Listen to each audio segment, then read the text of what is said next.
All right, hello everyone.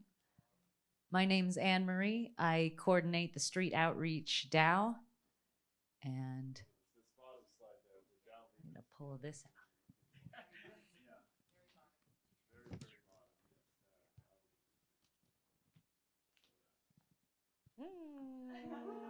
Cute. That was nice.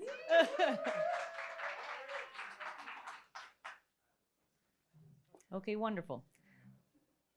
So first off, our goal is to build connections with unhoused people and connect them to resources and services. But before you can build a connection, you have to build trust. Many of you probably know that people who live outside, this is something they deeply struggle with.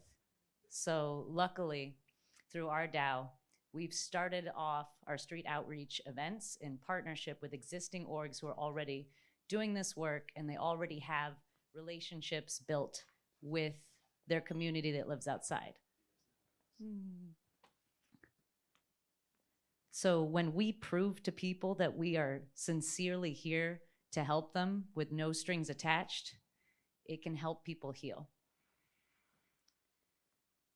And so through the start of this DAO, we've invested our time and energy helping existing orgs, like I mentioned. One of them is Wham Youth with a Mission, and they're amazing. They've been doing street outreach for almost 30 years in the Tenderloin.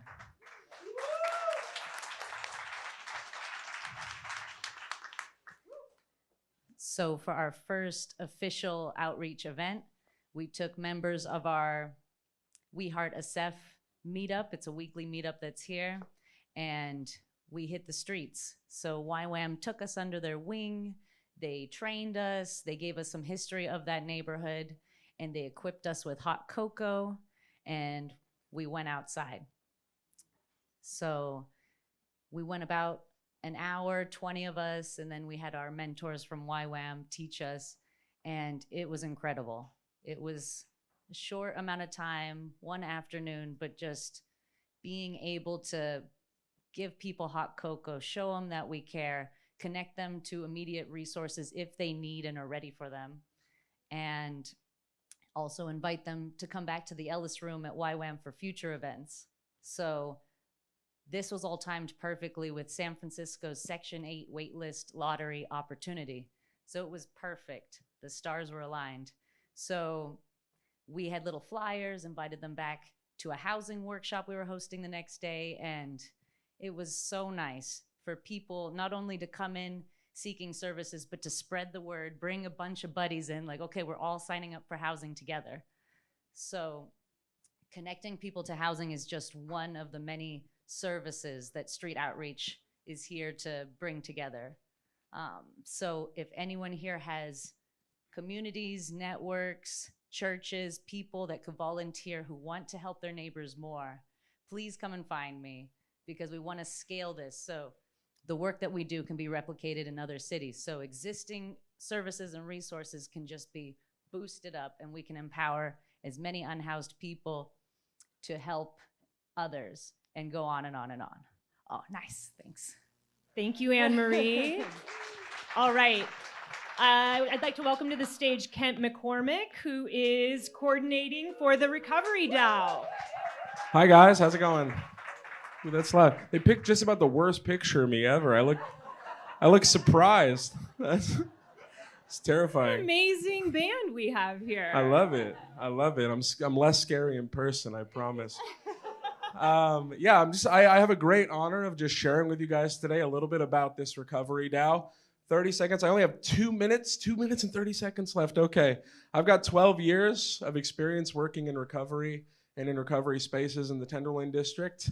And I'm really excited to carry that into what we're doing here at House of Web3.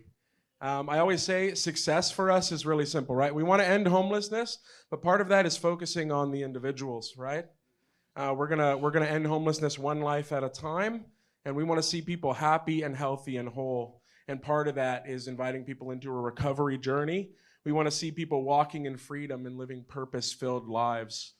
And so that's really the heart of what I'm talking about when I talk about recovery, is inviting people into wholeness And we understand, anyone who's been through recovery knows, addiction is just a symptom of a much deeper problem. And we want to build bridges to resources that will address those deeper problems. Does that make sense? And so we don't have to reinvent the wheel right away, right? There are so many great people in this city, in this room, doing incredible work in the recovery space. Amen?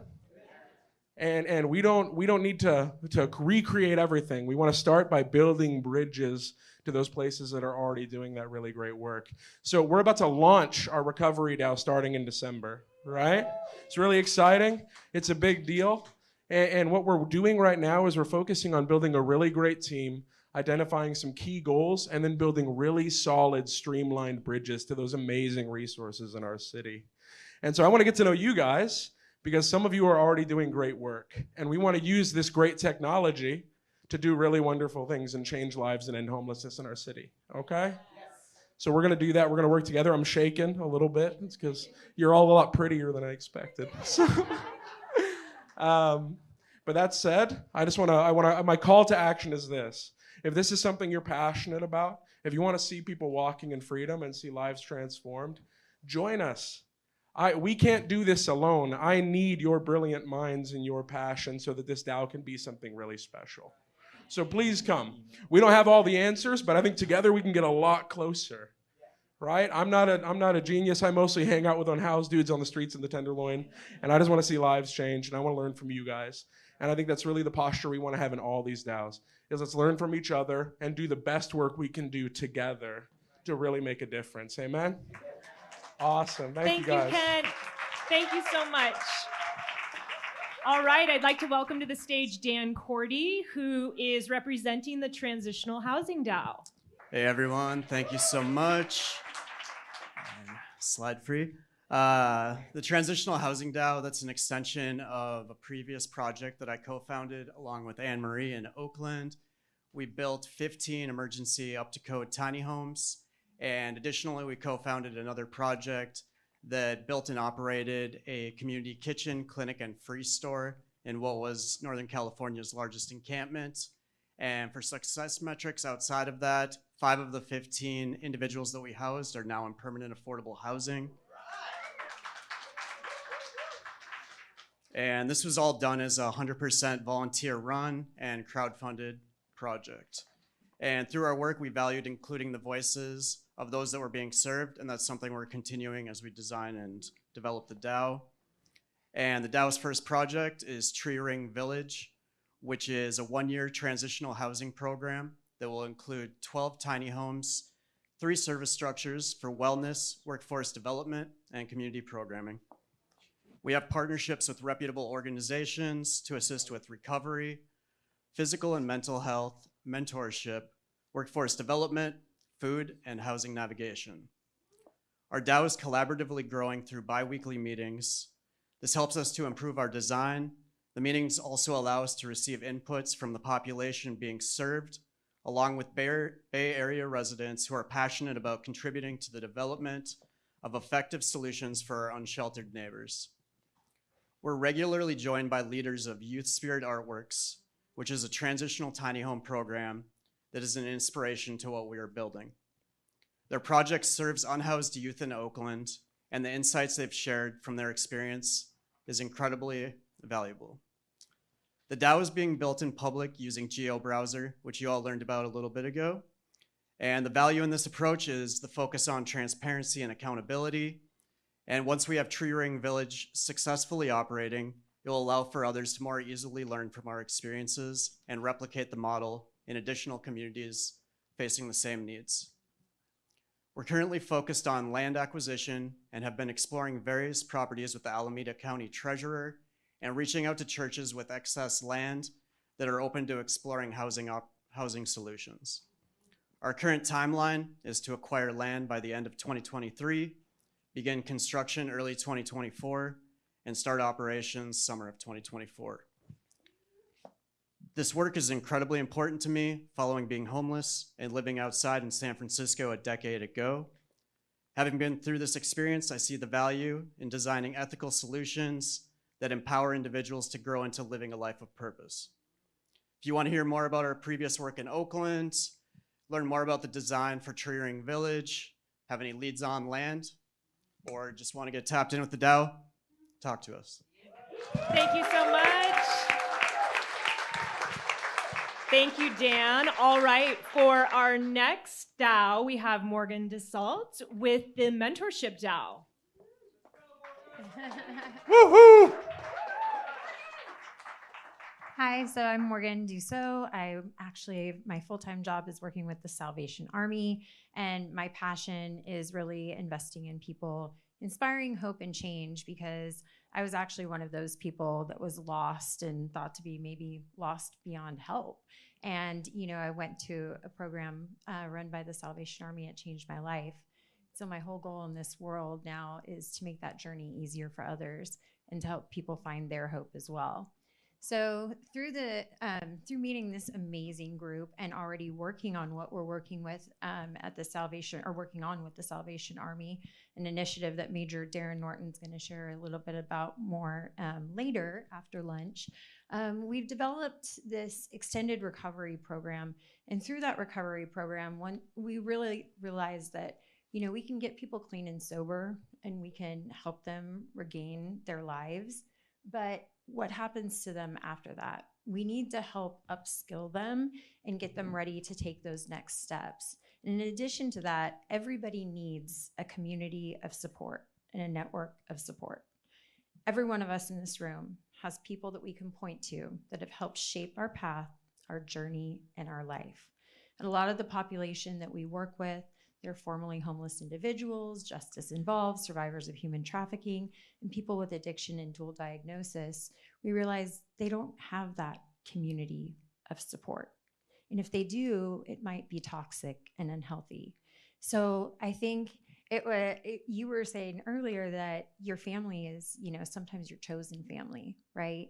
And so what we really believe in is building that community of support, providing that family, that tribe, that network that our clients so desperately need so that they can realize their full potential. And so through this Mentorship DAO, our goal is to deliver skills-led volunteerism and organically foster mentorships through those opportunities. And so we'll be providing courses where you can come in, volunteer your time, lend your time and talent to really help elevate these individuals that we're working with. And this isn't just limited to people in the Salvation Army. We want to start opening those doors for anyone in recovery or anybody that's trying to take those next steps in their life. So basically the goal is to inspire change, make an impact, and take action. And so one of those ways that we're doing that is we piloted a women's empowerment group.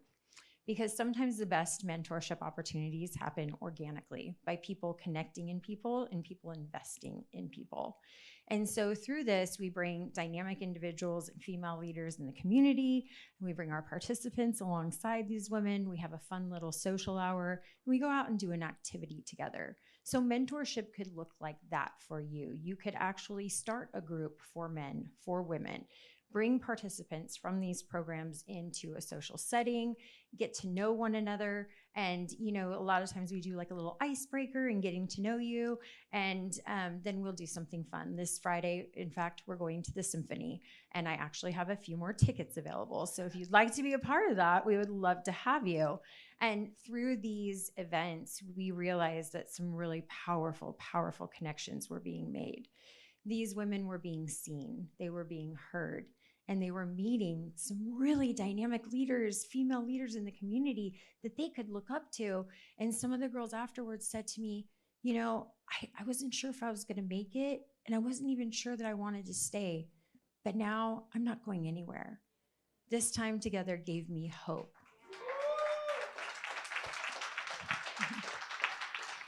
So sometimes you don't need to be a subject matter expert in this space. You don't need to be a social worker.